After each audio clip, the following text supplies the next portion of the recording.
El pasado 30 de marzo, la asambleísta por la provincia de Loja y tercera vocal del Consejo de Administración Legislativa, CAL, Verónica Arias Fernández, realizó la audiencia pública de rendición de cuentas de su labor en la Asamblea Nacional durante el año 2015.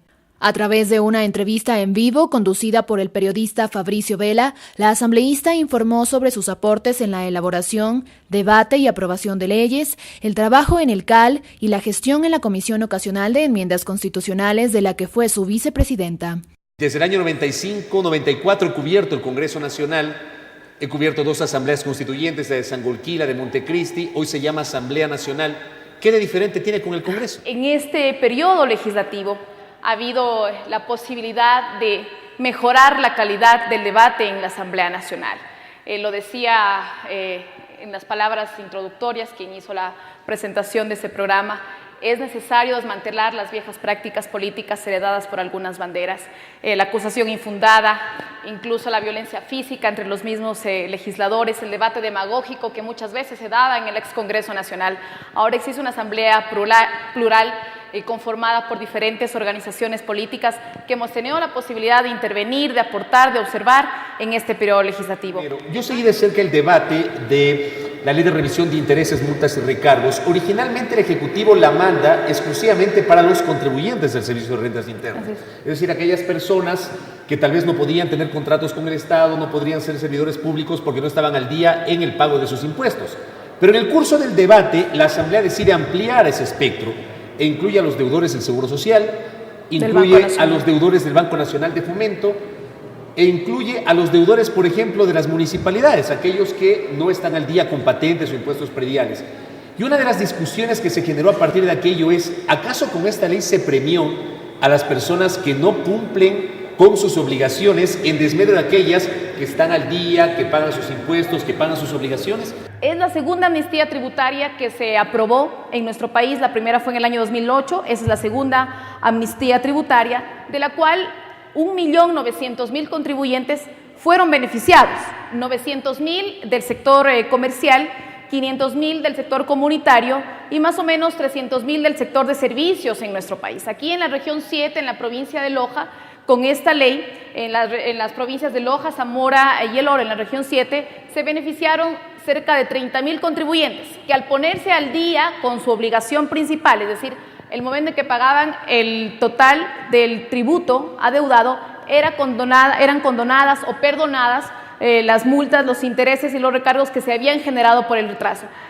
Yo creo que esta ley también cumple un objetivo de poder disminuir la carga económica de ciertos comerciantes, de ciertos contribuyentes y también poder descongestionar las instancias administrativas como instancias judiciales por procesos que se habían iniciado ya, por ejemplo, en la justicia, de contribuyentes que no habían pagado a tiempo sus impuestos y fueron beneficiados alrededor de 1.900.000 contribuyentes y se recaudó más de 800 millones de dólares luego de que se aprobó esta segunda amnistía tributaria en nuestro país. Un tema de profundo interés social, el de la ley de prevención para el uso de las drogas, si mal no recuerdo es, y sustancias catalogadas sujetas a fiscalización.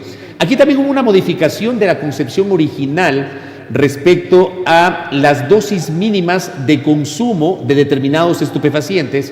Con la despenalización del consumo de drogas en el Ecuador, se generó la posibilidad de que los microtraficantes se hagan pasar por consumidores y a través de ello evadir los efectos de la justicia. Partamos del primer concepto, yo recuerdo que esto incluso se debatió en Montecristi, que el consumo de drogas no debe ser penalizado porque no es un delito, sino un problema de salud pública. Así es, pero lamentablemente los microtraficantes se hacían pasar por consumidores. Esa es una realidad en el Ecuador.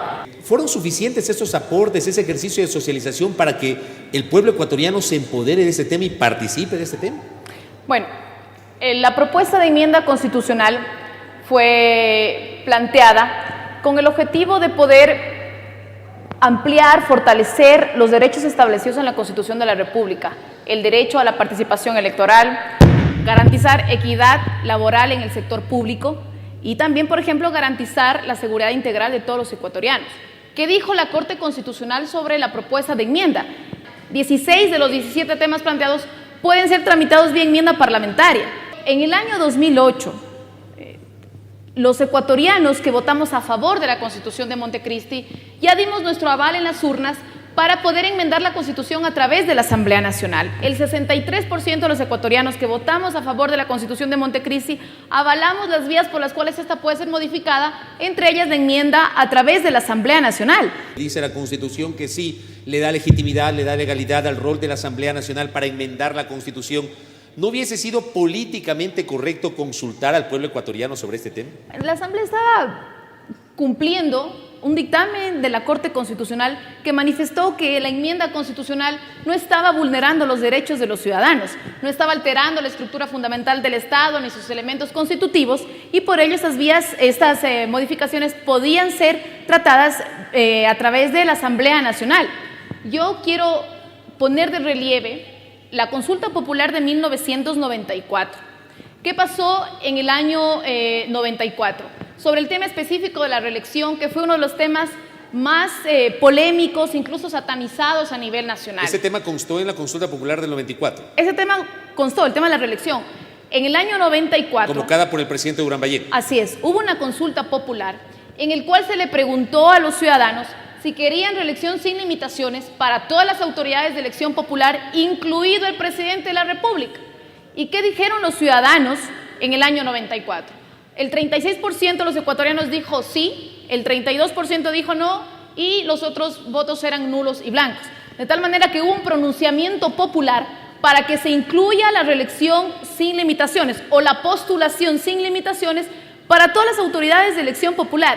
Pero ¿qué pasó en el Congreso de la época? En el año 1996, cuando se codificó la Constitución, se tergiversó la voluntad popular y solamente se incluyó la reelección para diputados, autoridades locales, excluyendo deliberadamente al presidente de la República.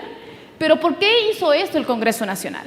A mi criterio, era necesario garantizar un parlamentarismo a la criolla, en la cual sí era necesario que se reelijan constantemente los diputados para poder gobernar desde la Asamblea Nacional. Posteriormente, la asambleísta Arias dialogó con Gina Ordóñez, Alex Cárdenas y María Rosa Sánchez, representantes ciudadanos de los sectores culturales, de emprendimiento y juveniles de la provincia de Loja. El evento, al que asistieron más de 200 personas, se llevó a cabo en el Centro Cultural Alfredo Mora Reyes de la ciudad de Loja. Dentro de esta ley, que aún no se aprueba y que está en su segundo debate, hay también ciertas falencias que no han sido consideradas, que no han sido preguntadas al sector cultural. Y entre una de ellas, la preocupación del sector cultural a nivel nacional es el tema de que nosotros no contamos con un seguro social que nos garantice salud pública y que nos garantice también una jubilación. Quiero empezar por el tema de la seguridad social. Yo creo que es imposible que en cada ley podamos establecer o garantizar seguridad social para, por ejemplo, las amas de casa y para trabajadores de distintas ramas, porque en nuestro país debemos contar con una nueva ley de seguridad social que pueda garantizar el derecho de todos los ciudadanos a la seguridad social, garantizar el principio constitucional de la universalidad y obligatoriedad de la seguridad social. Es decir, que ser humano que nazca en nuestro país, ser humano que pueda estar afiliado a la seguridad social con todos los derechos que eso signifique. El Código Ingenios, que está que está debatiéndose en la Asamblea Nacional. Está en consulta prelegislativa. Está en consulta prelegislativa en este momento, en el cual se introduce una disposición para que el Conservatorio de Música Salvador Bustamante Celi se convierta en sede de la Universidad de las Artes. Y los títulos de tecnologías que actualmente se entregan en el conservatorio se conviertan en títulos de licenciatura luego de un adecuado rediseño y calificación por parte del Consejo de Educación Superior, y poder reafirmar la categoría que tiene Loja como capital musical de nuestro país, y pues poder potenciar a Loja, a nuestra provincia, como un referente de las artes y de la cultura en el Ecuador. Me gustaría saber qué está haciendo la Asamblea a fin de que los jóvenes podamos insertarnos en el ámbito empresarial, si hay beneficios, si hay la participación de estos tres espacios y cómo lo podemos hacer. Bueno, yo creo que el Estado no solamente tiene que cumplir un rol de regulador, controlador, redistribuidor, sino también un rol promotor, en el cual se pueda generar los mecanismos para poder incorporar a los ciudadanos a la actividad productiva. Y es precisamente un tema no solamente de legislación, sino también de política pública, en el cual las diferentes instituciones, por ejemplo, o ministerios que pertenecen al Ejecutivo, puedan dictaminar políticas para poder incorporar a los jóvenes y a otros segmentos de la sociedad en determinados emprendimientos. Pero en este caso la Ley de Economía Popular y Solidaria establece de manera específica créditos preferenciales para los emprendedores. Igualmente las leyes de incentivo al sector productivo, las leyes también tributarias que se han establecido, que se han aprobado en la Asamblea Nacional, permiten estimular el emprendimiento en nuestro país. Como Red de Jóvenes hemos venido trabajando en torno a la Ley de la Juventud desde 2011. Como Red de Jóvenes nacimos en 2008, pero desde 2011 hemos venido trabajando para que nuestras necesidades sean escuchadas. La Asamblea ha tenido debates, 4 debates de leyes de juventud que han quedado hasta el segundo debate, y hoy, en esta fecha, de hecho ayer, ya se aprobó por la Comisión de Derechos Colectivos la ley, el informe para segundo debate de la Ley de Jóvenes. Creo que en la Asamblea Nacional hemos tomado decisiones fundamentales, muy importantes, para poder garantizar la inclusión de los jóvenes en la actividad productiva. En la última reforma laboral se establecen o se incorporaron 2 temas que son importantísimos. El primero, el tema de las pasantías. Se reformó la ley de pasantías con el objetivo de que los jóvenes puedan, entre 18 y 26 años, puedan formar parte de prácticas profesionales o preprofesionales en la empresa privada. Antes la ley la ley de pasantías establecía que se tiene que pagar un salario básico unificado, es decir, $366 a un joven que deseaba realizar una pasantía, pero no todas las empresas estaban en capacidad de pagar un salario básico unificado. Otro tema que se aprobó la semana pasada fue en las reformas laborales, fueron los contratos juveniles, para que tanto en el sector público como en el sector privado puedan